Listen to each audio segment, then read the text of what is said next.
Hey, hallo! Schön, dass du eingeschaltet hast. Herzlich willkommen auf meinem Kanal. Hier geht's um Nähen, DIY und Upcycling.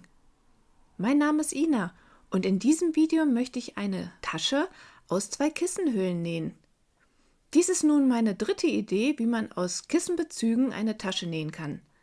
Nach dem Shopper mit dem breiten Canvasstreifen oben und der Tasche mit dem breiten Boden kommt nun diese dritte Version und ich muss sagen, das ist die, die mir bis jetzt am besten gefällt. Ich bin ganz gespannt auf deine Meinung. Viel Spaß beim Zuschauen!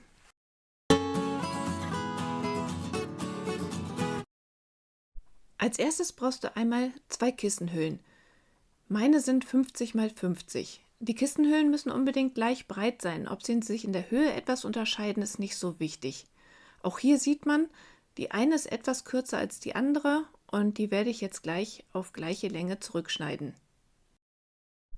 Dafür drehe ich jetzt mal die Reißverschlüsse nach oben und dann lege ich die untere Bodenkante aufeinander.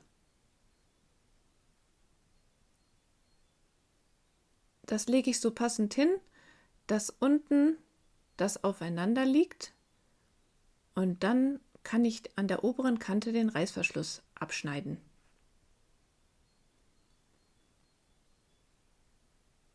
Dafür schiebe ich das Lineal so nah wie es geht an den Reißverschluss heran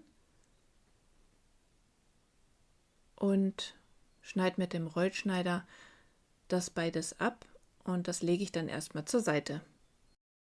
Wie die beiden anderen Modelle auch, wird das wieder eine Wendetasche, das heißt beide Seiten sind gleich schön und natürlich braucht man für eine Tasche auch noch Gurtband. Da habe ich 4 cm breites Gurtband genommen und die beiden Stücke sind 70 cm lang. Und dann braucht man noch ein weiteres Hilfsmittel und zwar einen Kreis. Also eigentlich braucht man nur einen Halbkreis, aber ich fand es einfacher, einen Kreis zu zeichnen und dieser Kreis hat einen Durchmesser von 19 cm. Den brauchen wir aber erst später, daher lege ich den zur Seite und jetzt nähe ich die Bodennähte. Die seitlichen Bodennähte sollen wieder etwas breiter werden und dafür wende ich das erste Kissen erstmal auf links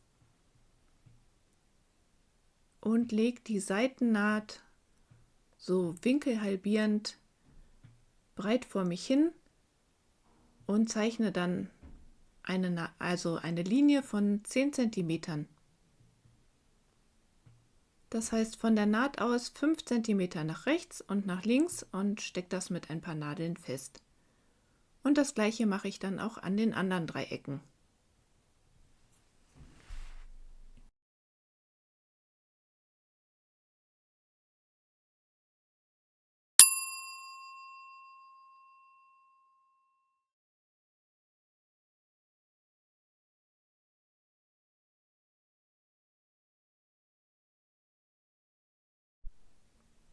Wenn das dann geschafft ist, dann wird an allen 4 Seiten diese kurze Naht hier genäht. Und hier kann man exakt auf der Linie nähen und Anfang und Ende der Naht werden gut verriegelt.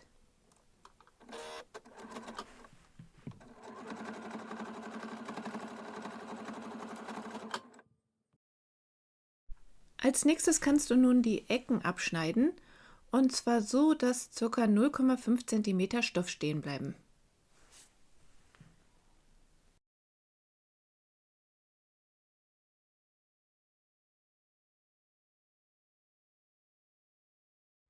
Jetzt sind alle Ecken abgeschnitten und nun kannst du einen der Bezüge auf rechts wenden. Und dann anschließend werden die beiden Kissenbezüge ineinander gesteckt, rechts auf rechts. Und an den Seitennähten mit 2 Klammern fixiert.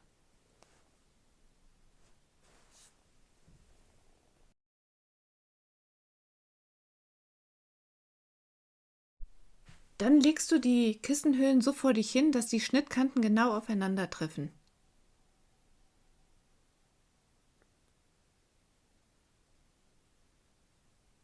Und dann wird einmal die Mitte markiert, dafür legt man das so aufeinander und streicht man mit dem Finger da drüber.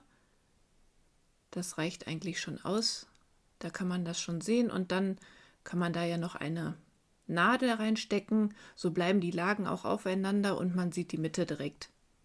Jetzt kommt der Kreis zum Einsatz. Und dafür legst du den einmal so in die Hälfte.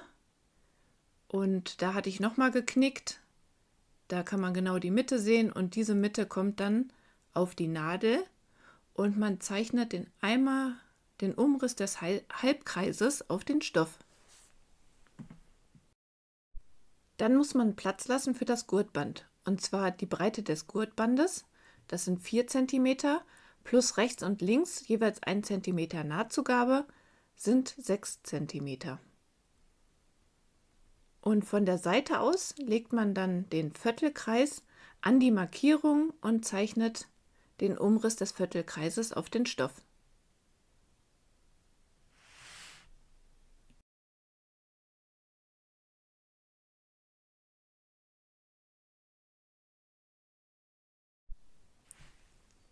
Damit nichts verrutschen kann, stecke ich hier noch mal kurz 2 Klammern hin und dann wird entlang der Linie der Stoff ausgeschnitten. Ich mache das mit dem Rollschneider. Das sind zwar schon einige Lagen Stoff und der Stoff ist ja auch nicht ganz so dünn, aber das geht schon eigentlich ganz gut.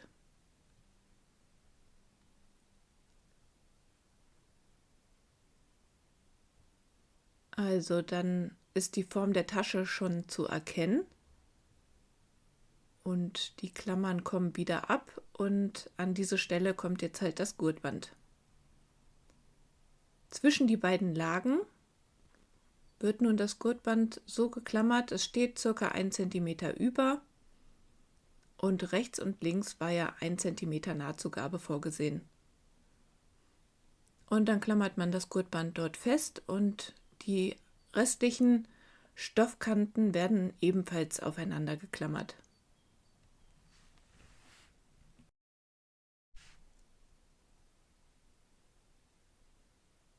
Dort schön die Kanten aufeinander legen und die Seitennähte treffen aufeinander. Und auf der anderen Seite genauso das Gurtband dazwischen legen. Und dann muss dort natürlich noch eine Wendeöffnung markiert werden.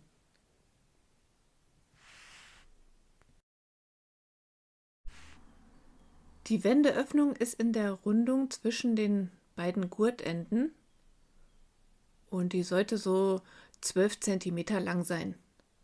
Die markiere ich hier mit Nadeln. Da stecke ich hier rechts und links eine Nadel quer und dann wird von Nadel zu Nadel der Stoff aufeinander genäht.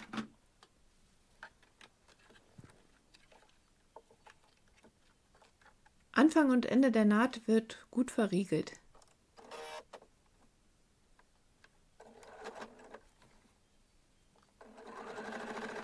So, immer im gleichen Abstand der Rundung entlang nähen, bis oben 1 cm Stoff noch stehen bleibt, Nadel im Stoff stecken lassen und wenden und über den Gurt hinweg nähen. Und genauso bis zur anderen Nadel.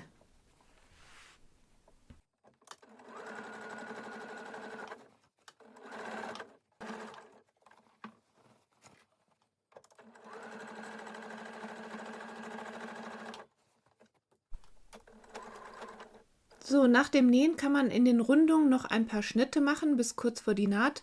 Ich habe das hier allerdings vergessen und direkt mit dem Wenden angefangen. Also die Tasche auf rechts wenden, alles durch die Öffnung hinausziehen und die Gurte lassen sich auch, also diese Gurtenden lassen sich auch gut nach außen ziehen an den Gurten. Dann die beiden Beutel ineinander stecken und man kann schon mal die Nahtzugaben der Wendeöffnung nach innen legen und die Wendeöffnung zustecken.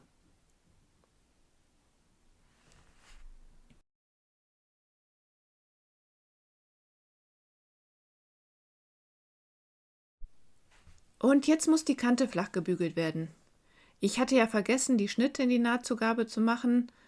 Also es geht auch ohne. Vielleicht wäre es ein bisschen einfacher gewesen, wenn ich die Schnitte gemacht hätte. Beim nächsten Mal passiert mir das bestimmt nicht. So, jetzt bügele ich die Kante schön flach und dann nochmal über die ganze Tasche und dann geht's nochmal an die Nähmaschine.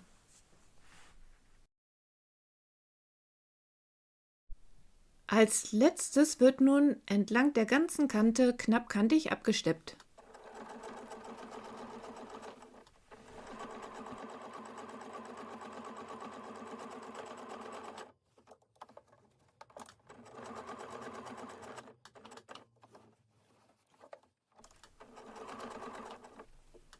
Dabei schließt du direkt die Wendeöffnung und wenn du am Anfang der Naht angelangt bist, ein paar Stiche darüber hinweg nähen und die Naht verriegeln.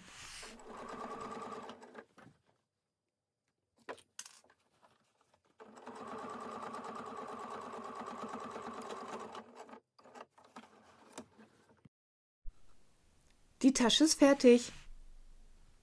Hier haben wir den breiten Boden und ja, wieder zwei sehr schöne Seiten. Ich glaube, da kann ich mich wieder schwer entscheiden, welche Seite nach außen kommt. Falls du dich fragst, wo ich die ganzen schönen Kissenbezüge herbekomme, die kaufe ich größtenteils bei Kleinanzeigen, online und auch manche auf Trödelmärkten. Aber online kann man wirklich richtig gute Schnäppchen machen und da gibt es eigentlich ein sehr großes Angebot. Wie gefällt dir meine Tasche? Ich freue mich, wenn du mir einen Kommentar da lässt. Natürlich freue ich mich ebenso, wenn du einen Daumen hoch drückst oder den Kanal abonnierst, falls du das noch nicht gemacht hast. Vielen Dank fürs Zuschauen. Bis dann!